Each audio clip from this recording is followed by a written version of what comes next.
नमस्कार.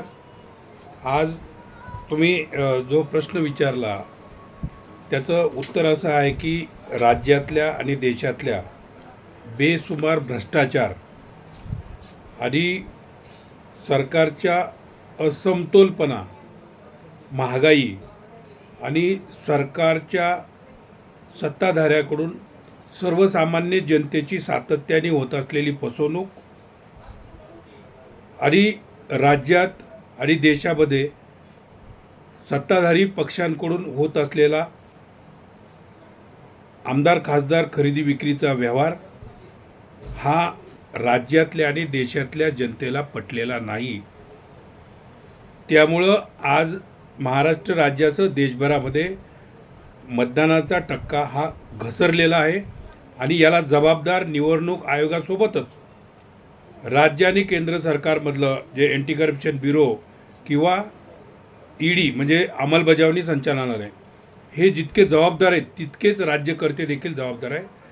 राज्यातल्या मतदानाचा टक्का घसरलेला आहे, त्याला राज्यातला आणि देशातला मतदार राजा जबाबदार नाही.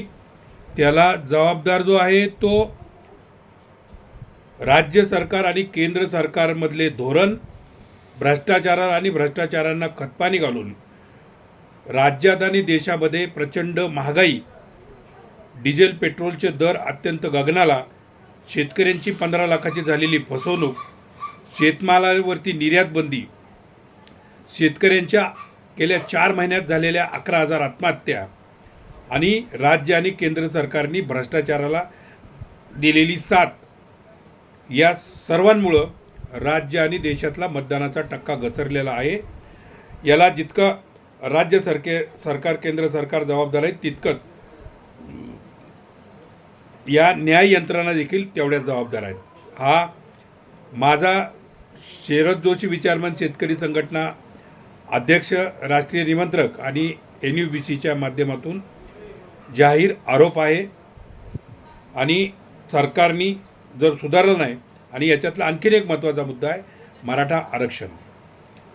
या तरुणांनी, युवकांनी निराश होऊन, नाराज होऊन सरकारच्या भ्रष्टाचाराच्या विरोधात आणि मराठा आरक्षणाला नाकारलेला आणि दिलेला त्रास याच्यामुळं महाराष्ट्रातला मतदानाचा टक्का घसरलेला आहे. नमस्कार.